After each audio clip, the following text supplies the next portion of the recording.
Bom, a gente falar da Agapan, para mim, é uma alegria muito grande, porque, é a entidade sobre a qual eu atuo, né, já há mais de uma década, e que foi fundada, assim, em 1971, 27 de abril de 1971, pelo José Lutzenberger, pelo Augusto Carneiro, pela Hilda Zimmermann, né, por tantos outros e outras companheiros ambientalistas que naquela época já percebiam a necessidade, né, e a importância de se proteger o meio ambiente e defender, né, então a nossa natureza de forma ativa, né, através de um ativismo. Por isso que a Agapan ela é considerada uma entidade, uma das primeiras, e a gente acredita que sim, é a primeira entidade ambientalista no sentido de que ela é ativista, não apenas uma entidade, e não é um demérito a isso, mas não é uma entidade conservacionista. Como bem ressalta o nosso ex-presidente conselheiro Francisco Milanês, que já atua há 50 anos na Agapan, a, a Agapan ela vem com uma forma diferente, né, de agir nas políticas, no pensamento de sociedade, no pensamento de políticas públicas, né, no pensamento global, e não é uma entidade assim, de conservação de uma determinada área, salve as baleias, proteja a floresta tal, essa é a diferença entre o conservacionismo e o ativismo de fato, né, pegar as bandeiras, ir lá enfrentar os políticos, enfim, né, estar atuando, propondo ideias, que é o que aconteceu, né, as primeiras leis ambientais surgiram aqui em Porto Alegre, aqui no Rio Grande do Sul, são referência para outros estados. A primeira Secretaria de Meio Ambiente surgiu aqui. Lutzenberger acabou sendo o primeiro que assumiu um cargo equivalente ao de ministro de Meio Ambiente, que não existia, né, o Ministério de Meio Ambiente. Isso foi antes da Rio 92, né, e ele foi convidado, então, pelo presidente Collor para assumir, pensou se ia, não iria, ponderou entrar, parecia que está apoiando um determinado governo ou não, mas era uma oportunidade, ele aceitou e acabou sendo secretário especial de meio ambiente, porque ainda não tinha ministério. Então, é uma história de luta, de continuidade, né, e de uma entidade que atua sempre de forma 100% voluntária, né, de forma ininterrupta durante todos esses 54 anos e sempre 100% voluntária. Então, a Agapan se torna uma referência não só no Rio Grande do Sul, mas no Brasil. Ela é citada em centenas e centenas de artigos de pesquisadores do Brasil inteiro, e porque o início da luta ambientalista mesmo, ela começa através da Agapan. Nós tivemos e temos, né, na nossa história, grandes personalidades, como o Padre Rambo, como o Henrique Hessler, né, que atuaram e tiveram um excelente trabalho nessa linha.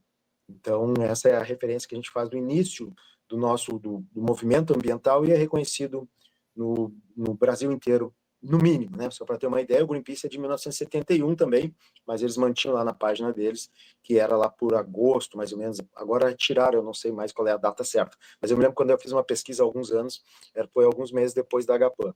O WWF, para quem conhece, ele é um fundo, foi fundado, ele começou lá em 1900, no início dos anos 60, mas era um fundo de governos para apoiar, né, algumas ações, pesquisas e algumas causas. Não era exatamente uma entidade ambientalista. Então, essa é a referência que eu gostaria de fazer.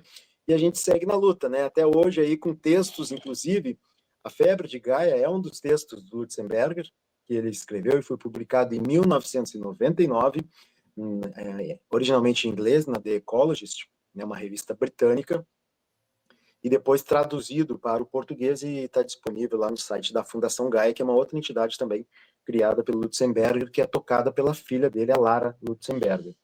E nesse texto, o Lutz ele já falava, naquela época, explicava, né, a questão das temperaturas, quanto a gente aguenta, o quanto o ser humano aguenta de temperatura máxima e temperatura mínima, fazendo uma referência de que o planeta Terra, ele está dentro de um cosmo onde existem temperaturas que vão muito mais do que 500 graus e muito menos negativo do que 270 graus. Né? São mais ou menos as referências que ele utiliza, mas sempre lembrando que as temperaturas no universo podem ir muito mais além de 6.000 graus, e se chegar perto do Sol, e no núcleo do Sol, a milhões de graus.